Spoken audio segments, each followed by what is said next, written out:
សួស្តីហើយក៏សូមស្វាគមន៍មកវិលត្រឡប់មកកាន់បាទ channel ខ្ញុំបាទសាជាថ្មីបាទអញ្ចឹងនៅវីដេអូនេះដែរគឺខ្ញុំចង់បង្ហាញពីរបៀបបាទនៅចំណេះដឹងបាទ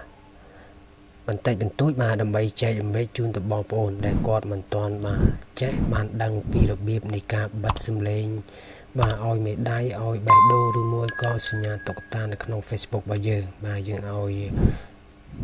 ដៃឬក៏ឲ្យបេះដូងទៅមិត្តភក្តិរបស់យើងអញ្ចឹងបាទកុំឲ្យលឺសំឡេងពេចពឹកអីហ្នឹងបាទអញ្ចឹង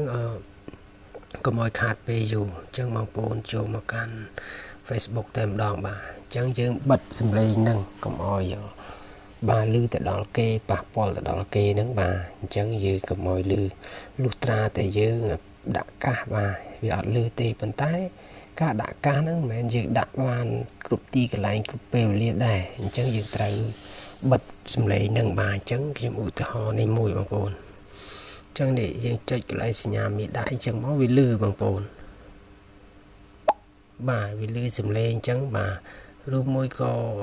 កន្លែងរូបបេះដូងក៏វាលឺដែរបងប្អូនបាទរូបអីផ្សេងរូបតុក្កតាក្នុងហ្នឹងក៏វាលឺដែរអញ្ចឹងយើងចង់បិទសំឡេងហ្នឹងកុំឲ្យប៉ះពាល់ទៅដល់គេបាទកុំឲ្យគេលឺបាទអញ្ចឹង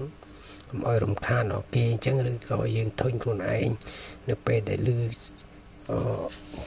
ពេចពឹកអញ្ចឹងបាទអញ្ចឹងកុំឲ្យខាតពេលយូរបាទបងប្អូនកន្លែងមើលខាងលើនេះកន្លែងនេះបើសិនជាអត់មានកន្លែង profile គឺវាមានត្រេ3ខាងលើបាទអញ្ចឹងប៉ះទៅលើវាទៅបាទអញ្ចឹងបងប្អូននេះថាជាកន្លែងនេះរូបកងចាក់នេះកន្លែង setting នេះបាទកន្លែងកំណត់ថាទៅលើនឹងអញ្ចឹងមកបាទអញ្ចឹងខ្ញុំ scroll ចុះមកក្រោមហើយបងប្អូនរកពាក្យថា media នេះបាទបើខ្មែរគេដាក់ថាប្រព័ន្ធផ្សព្វផ្សាយហ្នឹងបាទបងប្អូនថាទៅលើនឹងអញ្ចឹងមកបាទ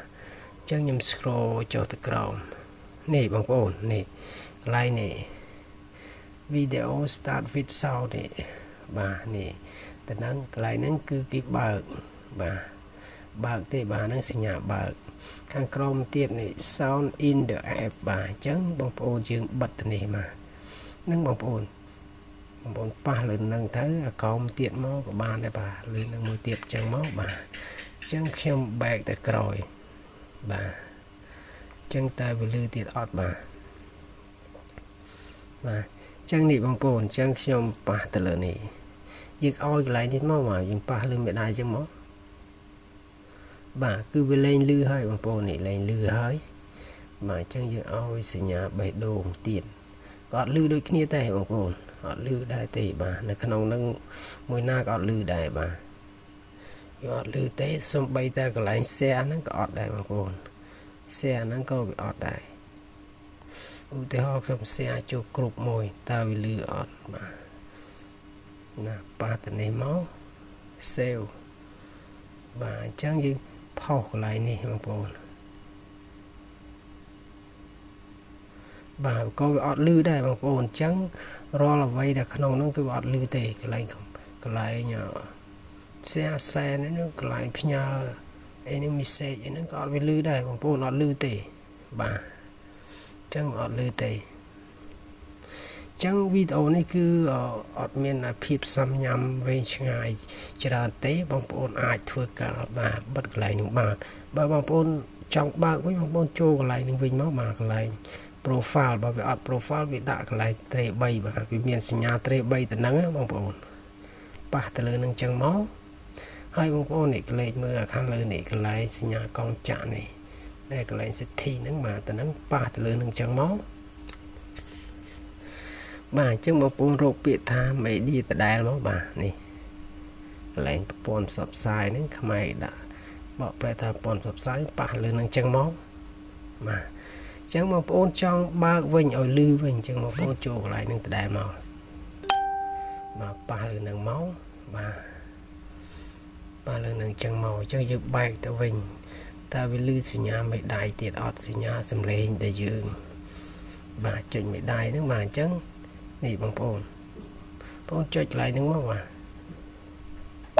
បាទនេះវាលឺបាទដោយសារតែយើងបើកវាវិញបាទអញ្ចឹងវាលឺបាទអ ចឹងងាយស្រួលទេបើសិនជាបងប្អូនចង់បើកបងប្អូនមើលវីដេអូដែលខ្ញុំធ្វើបទបង្ហាញមិញហ្នឹងទៅបងប្អូនប្រកាសជាបានចេះបាទរបៀបនៃការយើងបិទសំឡេងដែលយើងឲ្យមេដៃហ្នឹងបេះដូងហ្នឹងកុំឲ្យលឺបាទអញ្ចឹងវាងាយស្រួលដែរបងប្អូនកុំឲ្យប៉ះពាល់នៅពេលដែលយើងចុចមេដៃញាប់ចឹងអីកុំឲ្យប៉ះពាល់អារម្មណ៍គេតែបើសិនជាវាមិនប៉ះពាល់ឲ្យច្រើនទេតែយើងចង់បិទចឹងណាបងប្អូនកុំឲ្យវាលឺបាទចឹងវាងាយស្រួលវាចង់បិទក៏បានបើកបានបាទអញ្ចឹង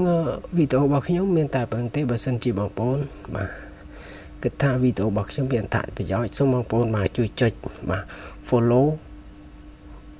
page របស់ខ្ញុំអ្នកមួយផងដែលខ្ញុំដាក់នៅខាងក្រោមវីដេអូហ្នឹងបាទខាងក្រោម description ហ្នឹងហើយសូមកុំភ្លេចបាទជួយចុច like subscribe ដាក់រូបកណ្ដឹងមួយផងដើម្បីទទួលបាននូវចំណេះដឹងដូចជាវីដេអូថ្មីពី channel ខ្ញុំបាទសូមអរគុណនិងគោរពលាបាទ